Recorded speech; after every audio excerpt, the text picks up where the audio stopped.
because typically this scripture is preached on Palm Sunday, and I'm not lost, but I think that there are some principles, there are some biblical truths that we can extrapolate from this text that will help us to understand how this untying process is going to happen. I want to look at the scripture for just a few minutes, because I only got a few minutes. I want to talk to you about what I see in the scripture. One of the things that I love about this scripture is that we are dealing with a Jesus who is all-knowing. Somebody say all-knowing. All-knowing. It is often interesting to me when I look at the text here that Jesus has never been to this city. He has not frequented this place. They weren't just on vacation here. He is on his way into Jerusalem, and he stops at a place called Bethany, and he says to them around the Mount of Olives, and he says to them, he says, I want two of you to go into the city because there is a colt that is tied up there. I struggled with this, Bishop, because I wanted to know what is so special about this colt that you passed up every other colt in every other city. But there is something about this colt that makes you interested enough to send two of your disciples into the city to unloose him and to untie him. I don't know why God chooses colts, and to be honest with you, this decision is quite interesting because if it were me, I would have chosen a colt. I got to be honest with you. If it were me, if I were going to fulfill my assignment, if I were going to ride into the city, if I was getting ready to prepare for my destiny, I choose something different than a colt. I choose something different. I'd have a Bentley, I'd Rolls Royce, I'd something a little bit different than a colt. But here he chooses a colt, and one of the reasons why I believe he chooses this colt is because this colt has been preferred. Look at somebody say this colt has been preferred. This colt has been preferred. When anything is preferred, it becomes the object of choice. Anything that is preferred, it becomes the object of choice. Through the scripture, we realize infinitively that God is sovereign, meaning that he can do what he wants to do, when he wants to do it, how he wants to do it, but most importantly, with whomever he wants to do it to. And somebody should have gave God praise right there, because you don't need an expensive resume for him to use you. Because he's sovereign, he'll use who he wants, when he wants, how he wants to. I don't care how many people don't like you, because God is sovereign. He does not take into consideration what they think or what they feel. He will use who he wants, when he wants, how he wants to use it. I feel like there are some people in this room today that God has chosen to use for such a time as this. Open up your mouth and scream, Lord, untie me. The thing that is an object of choice, but also to prefer something. Watch this tripped me out. To prefer something means to submit something for consideration. All right. Wow. When something is preferred, it means that it has been submitted for consideration. Yes. In other words, the fact that this colt has been preferred means that somewhere between time and eternity, there was a need that arose in the kingdom. God began to counsel himself. He began to talk to himself to try to figure out how this need was going to be resolved. Somewhere along the conversation, this colt's name came up for consideration. I wish I could get somebody in here who've been in a place where they might have forgot about you. You're in a place where perhaps folk overlooked you. You're in a place where perhaps they tied you up. I heard God say that your name just came. I wish you could hear somebody in the world and say, I ain't sure my name is about to come up. God's getting ready to call my name. Being considered for some stuff. I am on the mind of God. I wish I had about 25 people in here that can give God praise because you know you're on the mind of God. I don't think he's not always mind. I don't think thinking about me.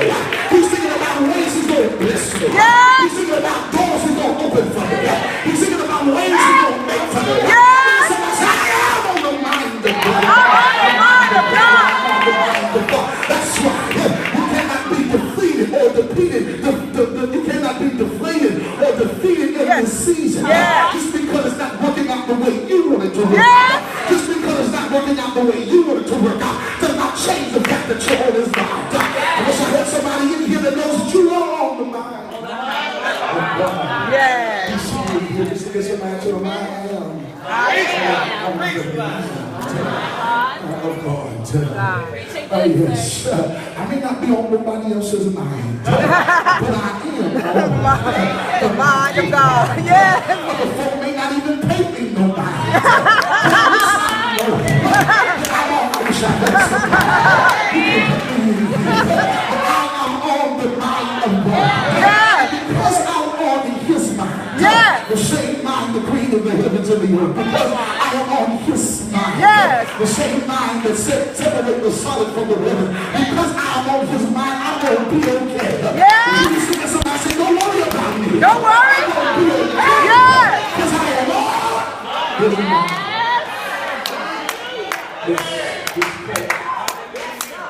This colt somehow finds himself on the mind of God.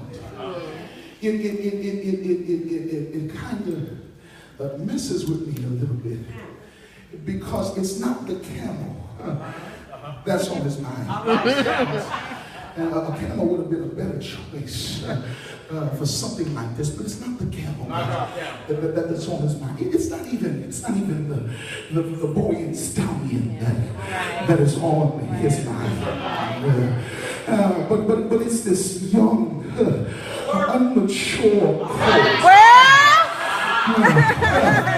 that's on his mind.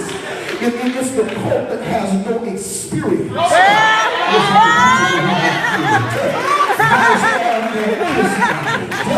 It's the colt that has never been ridden before. Nobody wants to ride it.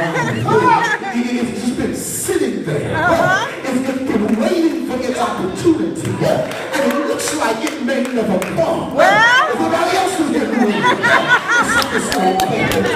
Everybody else is getting called. Except this little colt. Everybody else is being used. Except this little colt. But God says, he says there is a colt that has been tied up. There is somebody that has been forgotten about. He said, even though they forgot about, they're on my mind. And he says, what I want you to do is, I want you to go into the city and release him. I got 5 minutes. I got to go home. They said that I want you to go into the city and release. I want you to go into the city and untie. Yes. I hear you, God. I want you to go into the city and unleash the potential of this colt. That has been looked over. He's been on a leash all his life. But there was a time coming where I'm getting ready to take him off the leash. Somebody said it's got to be off the chain. It's got to be off the chain. It's a blessing that God has to you. And he said, what I'm getting ready to do is I'm getting ready to give you an off the chain blessing. I wish I had somebody in here that knows that everything in your life is about to be off the chain. Django is the only thing that can be on the chain. But there are some people of God. There are some believers. There are some men and women of God who he's not going to unchain you. I'm going to unleash you. I'm going to unrelease you into your destiny so that you can do what you've been called to do. I wish you would open up your mouth and speak.